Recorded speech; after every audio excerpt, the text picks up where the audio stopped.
Hello, magandang umaga po sa inyong lahat at narito po tayo ngayon muli sa ating regular program dito po sa Kuya Prof TV. Ano po sa inyo ng isang programang pinag-uusapan ang pananampalatayang Katoliko dito po sa The Catechist Lens.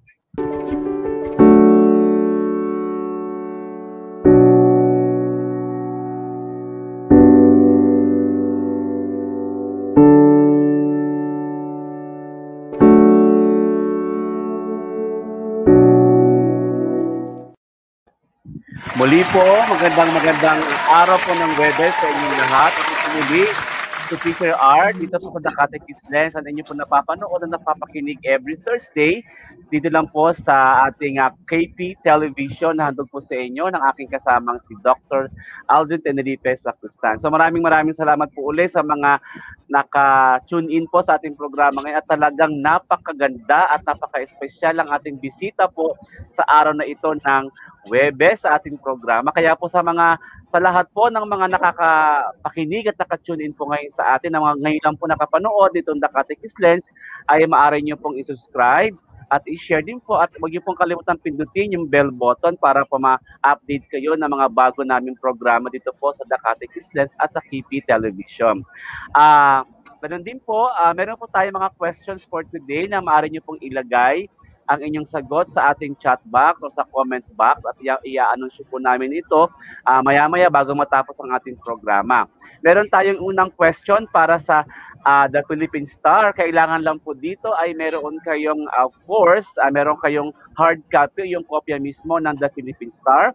At ito po ang ating katanungan sa araw na ito. Ano ang headline ng The Philippine Star kahapon, Wednesday, April 28, 2021?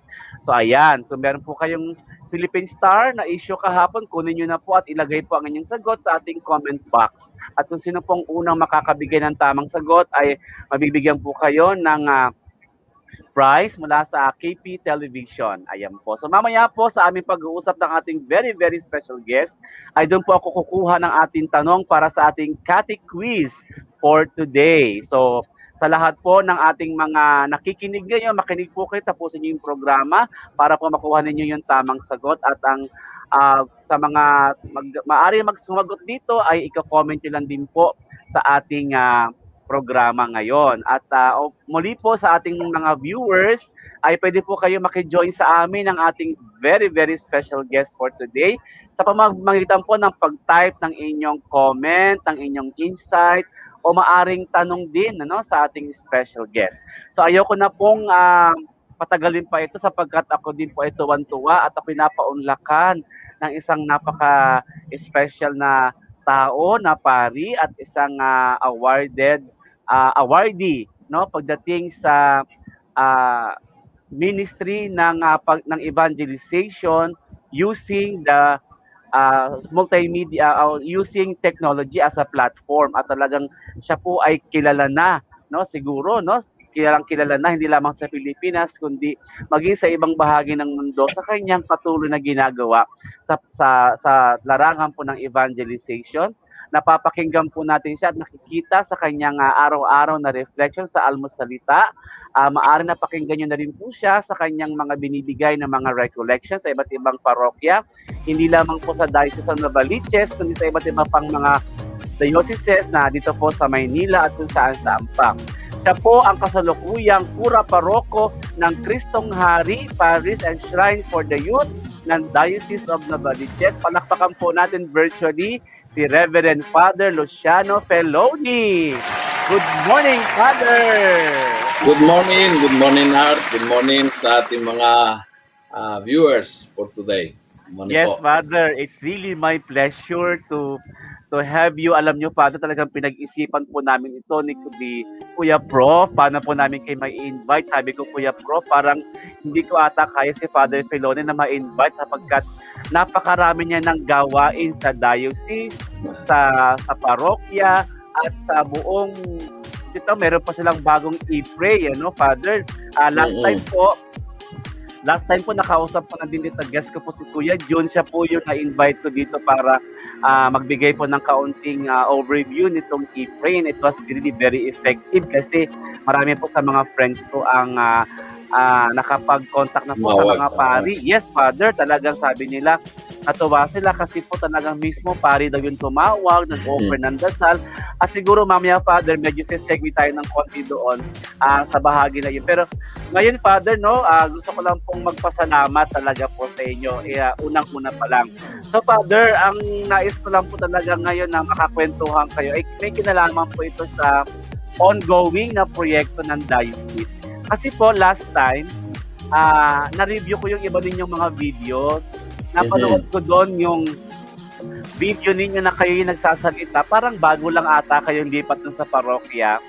At talagang kayo po yung nananawagan sa mga tao para tumulong doon sa parokya. Siguro, Father, as an overview, kamusta na po ba ngayon yung proyektong ito ng actually buong diocese po, ano, Father? Before you became the parish priest, kamusta po ang status ng programang ito ngayon, Father? Well, sa ngayon, dahil sa pandemya, ang proyekto ay nag-pause for a while, no? Dahil yung mga parokya ay talagang hirap na tumulong sa iba dahil hirap na mag-survive din, no? Ang mga simbahan.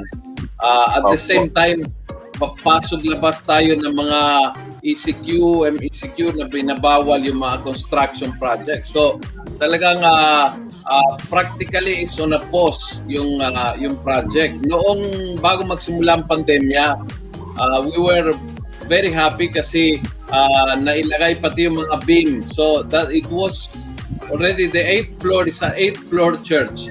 The 8th floor was structurally to the roof level, and we were getting ready to put the roof. So we were very excited. Kung wala sana yung pandemya, by the end of this year should be totally completed yung simbahan. Pero mukhang iba ang plano ng Diyos. So yun, nahinto, na-delay. Sa ngayon, we are more focusing on buong diocese on how to help spiritually and even financially, how to assist the people ngayong panahon ng pandemya. And so, napansin po namin na this is not the time for construction projects. This is the time for tulong, intervention, livelihood, food security, mga basic needs, no, dahil sa pangangailangan. And so we put a pause for a while, and hopefully pagkatapos ng pandemyang ito, dahil nakikita po natin we can already see the end of the tunnel, no, na dumating ng mga bakuna, etc. Hopefully in 1 year or 1 year and a half we will be going back to normal, and hopefully dire-diretso po ang construction natin. Yan, so sana nga, Father, talaga, ano, at yan po at talagang ang ating pinapanalangin, sana nga po mahilig na talaga. Hindi dahil sa, of course, dahil meron tayong mga naantalang mga proyekto. Pero, Father, napakaganda po nung sinabi ninyo, ano, ang simbahan talaga ay kumikilos din ayon sa signs ng panahon, dahil sabi nyo nga po, parang untimely ngayon na humingi ng mga tulong sa mga tabagkos. Ang Kristong Hari o ang parokya, mga parokya sa diocese ang nagbibigay ng tulong. Father, so far sa Kristong Hari Parish, ano po ba yung mga projects nyo or activities nyo that extended to the people pa financially siguro, or sa economic nila, or meron din ba kayong community pantry, Father? Parang something like that. Yes, Father. Yes. Well, umpisa nung ECQ, MECQ 1, the original, last year, we had a big campaign of help our families na dalawa naging campaign, no, na sinimula naming sabay-sabay. Una is yung tulong sa mga pamilya na dahil walang pasok, walang sahod. And so, we distributed a lot of cash assistance, and then rice and vegetables, etc., to the amount of 4 million. So that was all raised through donations of the people at nagpunta sa tao. That was the first program. The second program was yung, we call it Adapt a Hero, at binigyan po namin ng merienda everyday lahat ng barangay tanod, police. You see, sa kasagsagan ng ECQ last year, barangays, batasan ng Commonwealth were highly affected, daming kaso. Kaya maraming bantay, maraming barangay people na na-deploy on the streets, even MMDA, police, and military. So ang naisip po namin is bigyan natin ng merienda everyday, lahat ng nagbabantay security, and that was for 3.5 months. They were more than 100 of them every day. Now, after that, after the ECQ, MECQ, that was more assistance, nagsimula kami ng urban gardening. So, sa pamamagitan ng BEC, yung pagtatanim at pag-grow ng sariling vegetables. And then, itong lately, nung panahon na nagsimula mga community pantries, we decided to have 1 per kawan. So, mayroon kaming 16 na kawan. So, mayroon kaming 16 na pantry sa parokya. So, imbes na kasi, alam mo, ang panahon na ito is not good to centralize, no? Dahil sa dami ng mga tao. At alam mo yung Kristong Haris along Commonwealth, Palengke. So, pag maglagay ng community pantry in Kristong Hari Church, that will be talagang dadami ang mga tao, magiging magulo. Kaya naisip namin i-decentralize, ibababa sa bawat kawan. So yung 16 na kawan ng parokya, mayroong community pantry. Father, is it funded by the parish or you welcome mga donations info from generous people, Father? Okay. Both. Actually, it's funded by the parish and the community, of course, yung intervention ng community mismo, yung mga kapitbahay, and then mga donors from outside. And we have one of them particularly very interesting kasi ang naisip nila totally to avoid crowds, they put it in a karitong mobile. So they'll go like 3 hours sa eskinitang ito, then lilipat sa kabilang eskinita, then lilipat sa kabilang eskinita. Para talagang i-avoid yung pilahan. Correct, Father. At nakita naman natin yung mga activities ngayon, ng mga community pantries na imbis na makatulong, Father, dagdag pa siguro sa mga tao dahil hindi na naiwasan yung overcrowding, mahabang pila. And that was a beautiful, Father, very strategic yung inyong ginawa. Talagang napagplanuhang maigi ng inyong pura. Father, kamusta naman po yung mga volunteers niyo? How did you take care of them, Father? Ano naman ang, kumbaga, sabi nga, charity begins at home, Father. So how do you go about your volunteers, Father, sa parokya? Yes. Well, the same, no? Pagdating, tama ka, pagdating sa tulong, I always said, yung unang bahagi ng tulong is sa mga naglilingkod sa simbahan. Kasi sila ang instrumental din para the rest ay darating talaga sa lahat ng tao. No? And so, ganon, no? And yung pag-aalaga, hindi lang material, kundi pati yung mga spiritually. So we try to push the ministries to keep online formation. Alam mo, mahirap sa simbahan. Ngayon na binawalan tayo mag-meeting, binawalan tayo mag-face-to-face na meeting. At hindi lahat ng ministries, so hindi lahat ng tao sa ministries ay aktibo sa social media or knowledgeable, no? Pero I admire the effort kasi lahat ng ministries nagkaroon ng effort to do something online. Like for example, last year and this year uli, yung mga katekista nag-organize ng Flores de Mayo online. We have monthly meeting ng mga ministries. Every ministry continues their meeting online. We have renewal of ministries online. So somehow talagang tuloy-tuloy din ang kanilang activities. But of course, ang nagsasuffer dito na malaki mga seniors at yung mga bata. Itong dalawang grupong ito na binabawalan lumabas, Opo. Talagang mahirap how to reach them, lalo mga seniors kasi marami sa kanila hindi gaano online, hindi gaano sanay sa virtual world, no? Yes, Father. Yun nga po yung gusto ko po, yung talagang, pero at least Father, talagang nakikita ko, based sa kwento po ninyo, parang yung construction, yung sitwasyon ngayon ay hindi napipigilan yung mga gawain sa parokya, Father, like yung sinabi niyo pong mga nag-organize yung mga katikista at yung iba pang mga tao po dyan sa parokya, yung mga leaders ninyo. Father, maganda po yun, talagang napakaganda pong siguro naman Father, kahit po siguro akong parokyano ninyo, kung ganyang kasipag ang kura paroko namin, parang nakakaya, Father, hindi naman ako magsipag, di ba, Father? Kasi talagang kitang-kita ko yung effort niyo talaga, Father. Kaya nga actually po, nung nalaman ko na kayo yung nalipat dyan sa Cristo Mare, sabi ko, that would be great. Sabi ko, malaki ang may tutulong ni Father Filoni ni Father Luciano dyan sa project at saka sa mga tao. Father, balikan lang po natin yung construction project ng parokya. Sabi niyo po kanina, dahil nga sa pandemya, nahinto ito, na-freeze mo na ito. Pero, ang mga tao ba, Father, kung talagang gustong tumulong, do you still welcome their donations, Father? Yes, of course. Kasi, alam mo, tumigil ang construction, pero hindi tumigil ang gastos. For example, malaki pa ang gastos. Yes, of course. Yung gastos nating ng electricity, ng tubig, napakataas.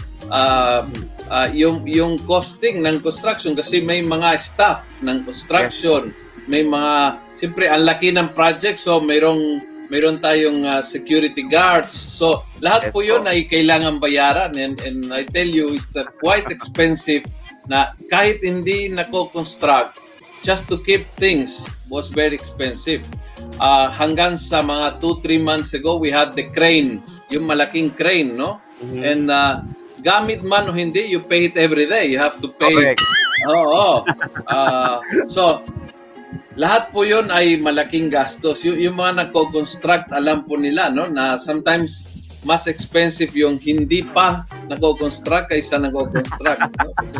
So, yes. So, yung donation, we really need the donations for two things. Number one is to keep yung regular na expenses to sustain. And second, para makaipon so that when the pandemic ends, may pambayad ng tuloy-tuloy the rest, no? Kasi tuloy-tuloy ang construction. Opo. Kaya Father, yung tanong po ngayon dito, sa mga gustong tumulong financially sa construction, paano ito nila ipapadala, Father? Yes. I think the best is mag-open ng Kristong Hari Facebook page at doon po makikita nila yung mga detalye. Andoon po yung ating mga QR code ng GCash o how to deposit our bank account, and may PayPal, Paymaya, bank transaction. So, andoon po lahat sa page ng Kristong Hari. Yes. Okay, so in other words, talagang lahat ng paraan na pwede pang makapag-donate yung mga tao. Lalo na ngayon, talagang marami pong paraan, Father. Kaya nga po talaga nakakatuwa ngayon. Kung actually nang bago pa mag-pandemic, left and right ang mga fundraising projects, no, Father? Yes. So ayan, so ito po yung mga kaibigan, ito po yung Kristong Hari Shrine of the Youth Diocese of Novaliches fan page. Nandiyan na po lahat yung makikita po ninyo. Sabi nga ni Father Luciano, yung paraan kung paano po tayo makakapag-donate. At ngayon po talaga ay sabi nga ni Father, kailangan yung donations. Yan po, Father, yung particular na napanood ko, Father, na video na yon. Talagang damang-dama ko, Father, yung iyong paghingi talaga ng tulong. Sabi ko nga, siguro nga, ito yung nagtulak sa akin para sabi ko, sana ma-invite ko si Father to really call for donations po talaga, Father. Kasi talagang alam ko po na malaking-malaki pa po ang kakulangan na talagang kailangan dyan sa KHP. So, Father, can you say something more about that? Well, this will be a very beautiful church na para sa mga kabataan. When we say para sa mga kabataan, ang ibig sabihin nito is it will be a youth center for the diocese. Dito po mag-create ng maraming programa para tumulong sa ating mga kabataan, lalo sa mga kabataan na mahirap. The Yeah. church is located in Barangay Commonwealth, very near Barangay Batasan, Barangay Payatas, Barangay Yes Holy po. Spirit. So, Yes it's a po. very urban poor center. So, ang Yes daming po. kabataan at maraming kabataan na out of school, maraming Yes kabataan po. na unemployed. So, Yes. this church will really put all its assets into projects for the youth. It will have a big scholarship program. It will have a big youth development program. It will have counseling. It will have skills training. It will have out-of-school training. So, ang simbahan ito, na it will be super big at dahil doon siguro magiging isa sa mga, sabihin nating mayamang na simbahan kasi tulad ng Quiapo, it will be a church that will produce in donation a lot of money. The idea of the diocese is all that money will be used to help the youth, particularly the poor. So, kaya Shrine of the Youth. Talagang the whole structure, financial structure at saka physical structure ay gagamitin ito pantulong sa mga kabataan, lalo sa mga kabataang mahirap. So, we have like one whole floor is for the youth. We have counseling center, audiovisual center, amphitheater. So, there is a lot of facilities para sa mga kabataan. And so, we have physical facilities. We will have also financial facilities para sa mga kabataan. So, exciting ito. It tries really it will help a lot of young people. Spiritually, physically, even physically, no? Kasi may mga talaga may place for exercise and sports. Talagang it's a whole center for the youth. Correct. Kaya nga, Father, tingnan mo naman yung larawan, Father. Napakagandang simbahan talaga, Father. Yes.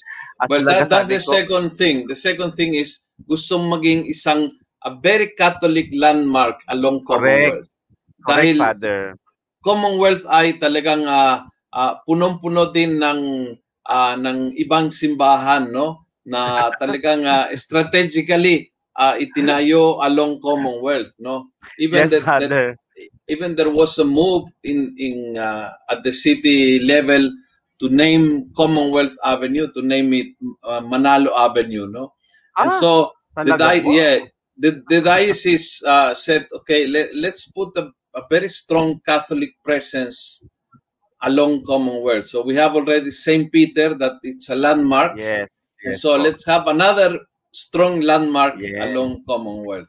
Yes, so ibig sabihin talagang yung presence talaga dyan ng parokya at ng shrine is really to really make the whole place really very, very Catholic, Father. Yes, actually, kaya Father, yung structure niya, it's very Catholic. So the design, the designs, yung mga stained glasses, yung mga cultures inside, the whole design will be very Catholic, very traditionally Catholic. Sabi ko nga, napaka-ambitious talaga ng project na ito. Talagang masyado talagang pinaganda talaga. Kumbaga, you can't help talaga kundi talagang mapalingon ka sa ganong klaseng simbahan.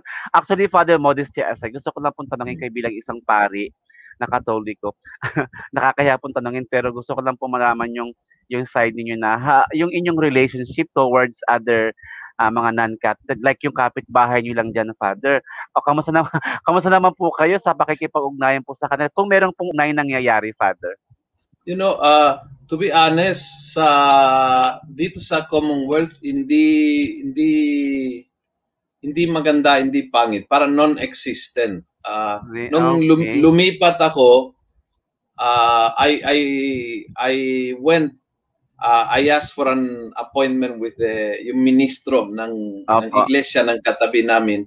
Pero hindi ako in-entertain. So the secretary went also a couple of times and we tried to, pero wala nangyari.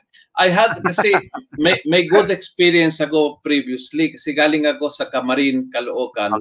Yes. And my church in Caloocan was right beside the iglesia, exactly like Kristong Hari. Yes. But we have a very good relationship with that iglesia. Right. even yung pastor ay pumunta a couple of times sa parokya, yung mga madre at ako'y kinumbida sa kanilang iglesia. And then when we like, I remember one day, for example, yung palaspas, nagproprosesyon kami, dumaan sa harap ng iglesia, and they all stood in silence, very respectful. No? So we had a very good relationship actually. Nung nagsimula kami ng community-based drug rehab in Camarin, we had also members from the iglesia. So the relationship was good. But in Commonwealth, parang wala namang, it's not bad, it's just parang wala lang, non-existent. Yeah, so parang sabihin natin parang very cold, Father, sa bawat very cold, ganyan. Very cold. Oo, sayang, pero sayang kasi of course, kaya nga, kapitbahay talaga as in literally. Kaya nga, actually, Father, you know, yung tumatakbo sa isip ng mga ordinary Catholics, mga naririnig ko sa mga nakakasakay ko sa bus, etc., mga dating kaparokya niya sa Cristong Hari, parang, ano ba to? Talaga bang hindi papatalo yung Katoliko sa iglesia? Kailangan ba talaga ganun kalaki yung simbahan? So something, parang iniisip ng mga tao, talagang sige, contest to, palakihan ng simbahan, tingnan natin sino yung parang ganun, Father. But you know, they don't really understand yung sabi niyo po kanina na gusto talaga natin na ang Commonwealth, ang Kristong Hari talagang magbigay ng isang magandang imahe ng maging Katoliko talaga. Yung, yes. Kasi ang dami pang Father Katoliko. And also kasi hindi ganun, no? Hindi yung sa parang competition. Yes, yung simbahan namin namin at saka ng iglesia ay in what is called National Government Center. So yung pag-aari ng lupa ay gobyerno. And so when they thought the structure of the place, inalat sa iglesia at saka sa Katoliko ng lote, no? So mayroon pong nakaalat na lote. Kaya ang laki din ng lote na assign sa simbahang Katoliko, sayang naman kung hindi magamit ito, no? Correct, and knowing that napakaraming tao sa lugar na yan, and Commonwealth, napakaraming busy, daming tao, lalo doon kasi palengke, kanto ng Litex, it's really a place na talagang super busy. So yun po naging sanghi na gagawa ng malaking simbahan. Opo, kasi dati, Father, kasi nung nandyan ako, nung bata pa ako, hanggang maging voluntary catechist, lector, and all that, choir. Dati po kasi, halos buong NGC, sakop ng Kristong Hari. Diba po, siyempre sa mabuting pastor, sa pilot, may bago ng parokya. Sa bandang Holy Spirit, meron ding parokya. So hanggang saan na lang po ang sakop ng Kristong Hari ngayon, Father? So Kristong Hari is mula sa kanto ng Litex hanggang sa Sandigan Bayan. And then you turn left on Sandigan Bayan, IBP Road, going to Congress. All the way up to Commonwealth again. So it's like a triangle. Litex to Sandigan, and then Litex to Sandigan using Commonwealth, or Litex to Sandigan using IBP Road. Yeah, Father, how do you minister that huge place, Father? Di ba very challenging sa inyo yung Father, no? Mas madali ngayon kasi everything is online. But we used to have 16 masses every Sunday. Kasi maraming chapels. Alam mo, matao talaga yung lugar na yan. So we always, I have an assistant parish priest, and then we always have 2 or 3 or 4 guest priests na tumulong. Tumutulong. Oo. And so ang dami noon. Ngayon din, pero noon maraming binyag, maraming kumpil, maraming first communion, maraming kasi daming schools na sakop namin, etc. Yes. Of course, ngayon everything came to a stop. And yun ang problema, no? So we do a lot of things online. Yes po. Pero batid po namin na mahirap. Kaya itong dalawang barangay na ito, ang taas ng mga kaso ng COVID mula noong hanggang ngayon. They are top of Quezon City. Kung kaya, binabawalan kami magmisa sa mga chapel. So, from March last year to present time, I only said masses in 2 chapels for simbang gabi. they were allowed in Simbang Gabi, Yes po. 2 chapels lang. And then, after Simbang Gabi, yung balag namin to continue, pinakiusapan ng barangay batasan na huwag muna kasi ang daming kaso. Opo. So yun, mahirap mag-minister ngayon dahil nawawala yung physical contact to the Opo. people. Pero Father, alam mo ba, sa pag napapakinggan ko yung mga reflections mo, hindi ka naman malayo sa mga tao, para ang lapit-lapit po talaga sa mga tao, 'di ba? Dahil nga po sa gamit nitong technology. Father, alam ko po napakarami yung pang pwedeng ikwento sa amin, pero sabi niyo nga po kahit naka-freeze ang construction project ng parokya. But Father, let us make use this opportunity po, no? Gusto niyo pong manawagan muli sa mga nanonood sa atin, nakikinig, para po sa mga nais pong maging donor. Alam ko po kahit pandemic po, people would, out of the generosity would give. So Father, take this opportunity po para manawagan po kayo sa mga gusto po pong tumulong sa Kristong Hari Project. Yes, sa lahat po ng gustong tumulong sa lahat ng proyekto ng parokya, but lalo't higit itong construction project natin, ay very welcome, and every kind of help, any amount ay makakatulong. Minsan ang inisyatibo ang nakakatulong, minsan nagko-coordinate at ino-organize ng konting tulong sa mga kasama sa trabaho o sa ministry o sa family reunion or yung birthday celebration, ginagawang tulong. Maraming paraan para mag-organize ng paraan para tumulong. So very welcome sa lahat.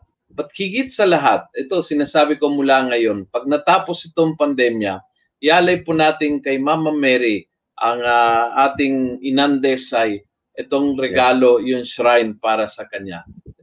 Let this be our Thanksgiving sa lahat po na nakaka-survive sa pandemyang ito. Let it be our way of telling God, thank you Lord na ako at ang aking pamilya ay nag-survive dito sa pandemyang ito.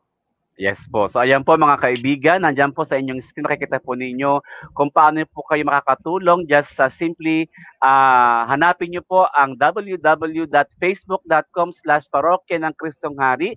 Nandiyan po lahat ng information kung paano po kayo makakapagbigay ng tulong, at si Father Luciano ay talagang bukas palad at handang tanggapin po ang ating mga tunat. Kitang-kita naman natin yung counterpart ng ating pari. Hindi ito Pilipino, pero Pilipinong-Pilipino ang puso talaga ni Father Luciano.